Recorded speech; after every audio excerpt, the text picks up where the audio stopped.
Okay, well, welcome everybody. We are doing some video interviews this week to highlight some of the careers in aging and gerontology. And today we have Ann McQueen, who is a gerontologist who's been working with the state of Oregon. And I'm just going to go ahead and ask you, Ann, to go ahead and introduce yourself and tell us a little bit about your organization and department and your current position. Okay, I work for aging and people with disabilities within the Department of Human Services. So the Department of Human Services has lots of different programs within it, self-sufficiency, child welfare, etc. Aging and people with disabilities is one of the larger programs, and I am the Research and Policy Integration Manager, which is kind of a new position within aging and people with disabilities. So my charge is to take research and best practice that are out there and try to make sure that we are using all of that and applying that in all of the different areas that we serve older adults and people with physical disabilities. Is that enough? Yeah, no, Would you that's like great. more? So can you tell us a little bit about your trajectory? So what were the things that sort of led you to this position? You might talk about maybe some jobs that you had before this that led to this position that you have now. Sure. So I sort of stumbled upon gerontology. I have a bachelor's degree in musical theater, and in between theater jobs at one point, I got a job as an activity director in what would probably be considered an assisted living or residential care facility. In Oregon, it was called Board and Care in California. And it was there were about 132 residents there, and there were people who were completely independent, driving, doing grocery shopping and all those kinds of things. And there were people with dementia who didn't realize that a spouse had died several years ago, and they were all living together. And so a lot of times as an activity director, I felt like I was running three really bad programs instead of one good one. But one thing that it did was made me realize how much I enjoyed spending time with people who have Alzheimer's and other types of dementia. So from that position, I worked with a company and became a memory care unit manager. Realized there were a lot of things about long-term care that I thought could be bettered, and decided to go back to graduate school. I came back to Oregon, had a job with the city of Wilsonville for a while, managing volunteer and community programs. Went back to graduate school, got my master's in communication studies with a focus in aging. Portland State had that at the time. I think they still do. And then decided to go on and continue with my PhD, which is where I met Dr. Cannon, and taught at Portland Community College for a while, taught a little bit at Portland State, and in 2013, I believe it was, got a job as a policy analyst with aging and people with disabilities, and did a lot of different kinds of work there. Was promoted to managing the licensing unit within aging and people with disabilities. So for 3 years, I managed about 150 people who were surveyors, corrective action folks, policy folks, doing all the licensing for nursing facilities, assisted living and residential care, and adult foster homes. But there's a limit to how long a person can do a huge job like that. So I have a 12-year-old daughter. So about a year ago, not quite a year ago, I spoke with our director. We were talking about other possibilities and other needs that the department had. And this position was born. So I don't think I've realized its full potential yet because of COVID-19. There's been a lot that has sort of interrupted it, but it'll be nice to get back after things normalize a little bit more, and be able to work more on what this position is and what it can do. Excellent. Yeah. Very cool. Um, Okay, so you kind of already talked about what made you particularly interested in a career in aging and gerontology. I think that a lot of our students are, wondering, what is it that drives people into this field? Because it is kind of a difficult field in a lot of ways for a lot of people to get into. But, um, and so it was primarily discovered while you were working then in the care home that's kind of what sparked your interest, would you say?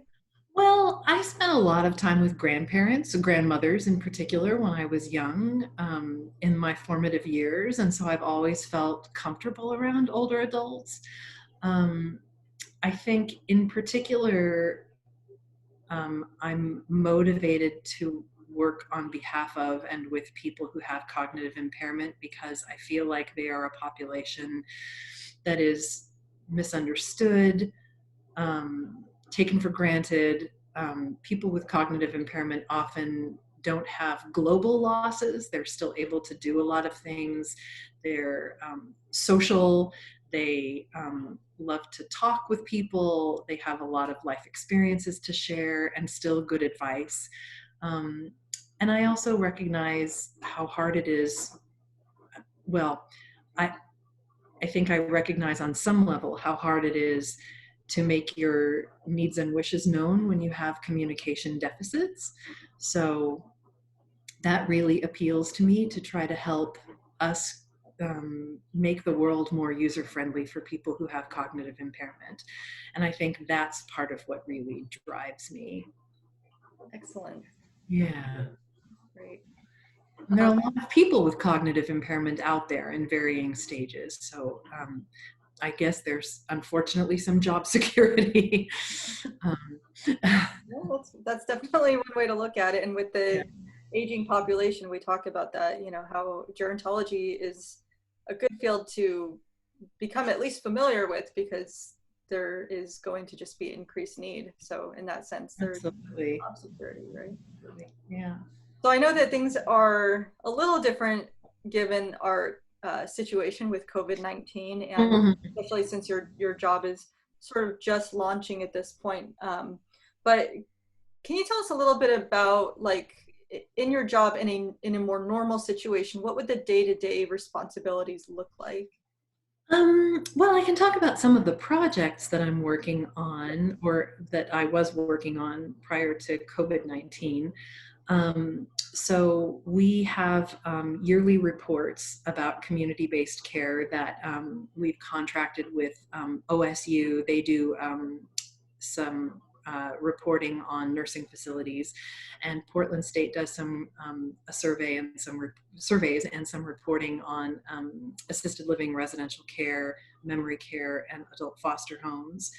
Um, so um, we've been working on trying to make those reports really cohesive and create some fact sheets that really give people an idea about who the population is, what their needs are in these different settings.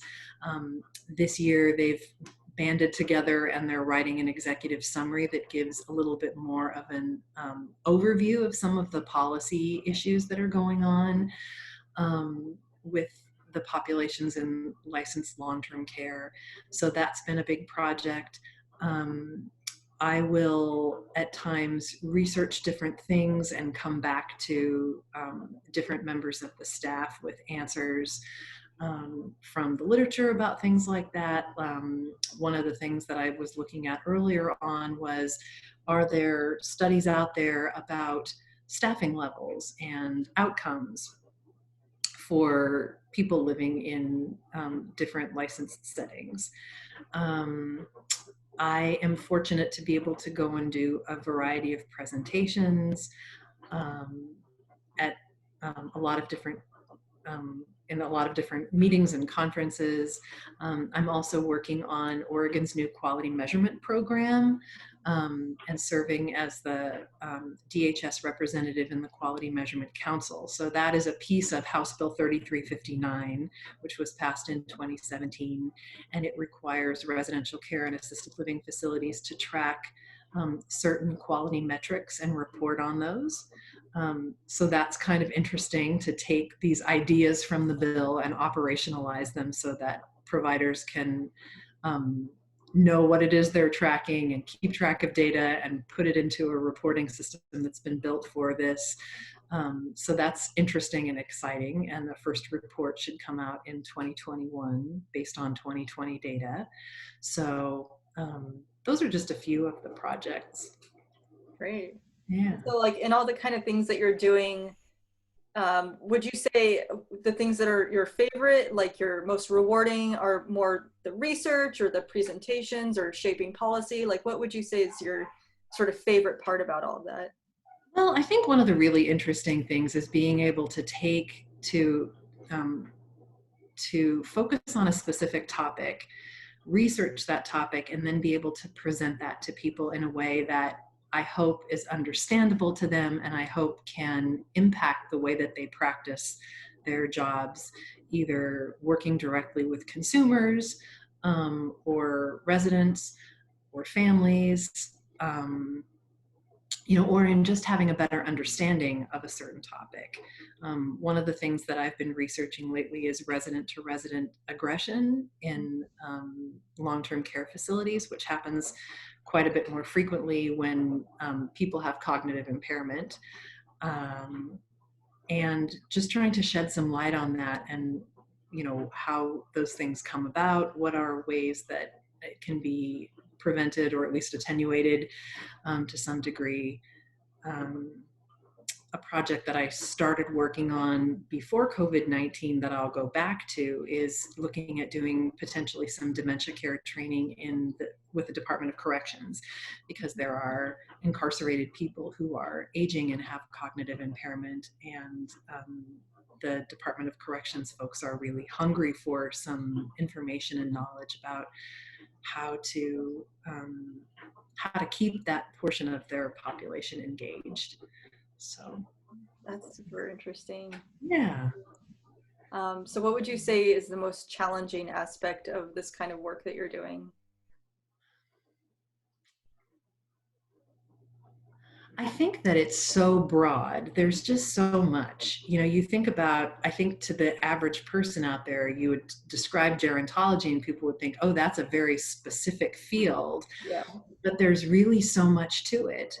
And within aging and people with disabilities, there is the Medicaid program. So there's that kind of service level. There is assessments, there are field services, there's SNAP, there are so many kinds of things. And then there's long-term care and licensing for long-term care and policy for all of those things. There's really a lot of work to be done out there and a lot of opportunity, I think, to do meaningful work on behalf of older adults. So I think part of it is just feeling like I wish I knew more. I wish I felt like I had a handle on it more. What is it they say? The more you know, the less you think you know. So judging by that standard, I know a lot because I'm constantly feeling like, oh, this is a whole thing that I don't know anything about. So yeah, I think just the broadness of it and wanting to be able to have a command over more, that's the most difficult part. And in a position like mine that doesn't have, where it's sort of all over the place, I think being able to sort of find that, know how much focus to put in different areas when I'm doing very different kinds of things. Yeah. It's interesting, but it's also challenging.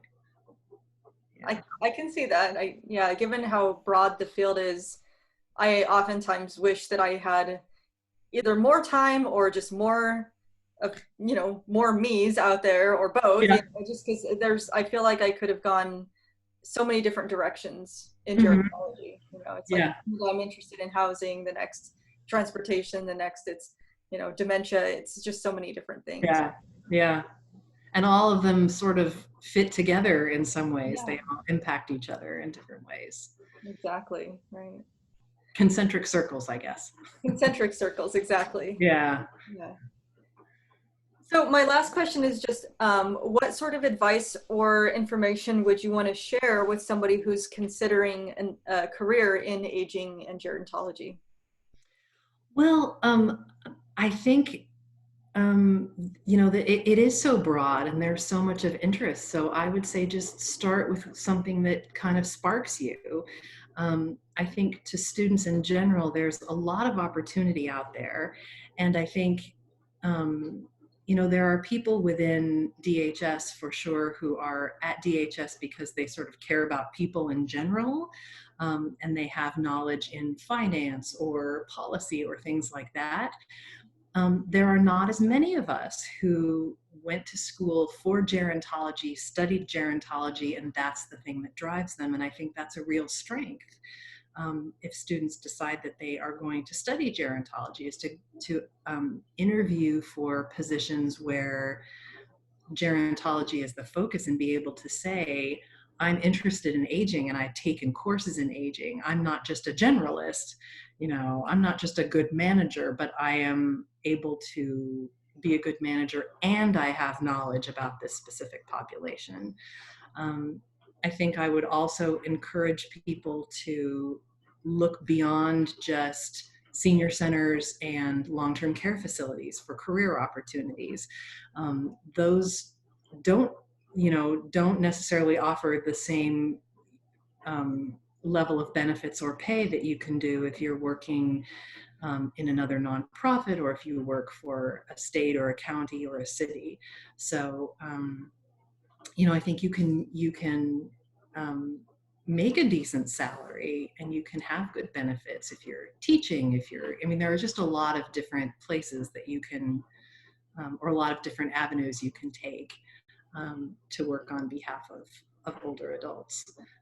So I think I would encourage people to really look at the gamut that's out there and not just stick with, if I get a degree in gerontology or I take courses in gerontology, I'm either going to work in long-term care or at a senior center. There's so much more out there and ways to make impact.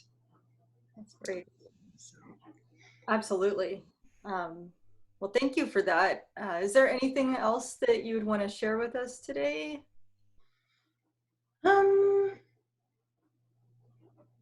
I can't think of anything offhand. I think the gerontology community is a great community to work in. I think, pretty much all of the people I've met do these kinds of jobs because they care about older people, they care about humanity, they want to make things better. And I think there are a lot of opportunities between Western Oregon and Portland State and OSU. There are a lot of different ways to study gerontology. And there are also a lot of extracurricular kinds of activities that you can do out there. The Oregon Gerontological Association.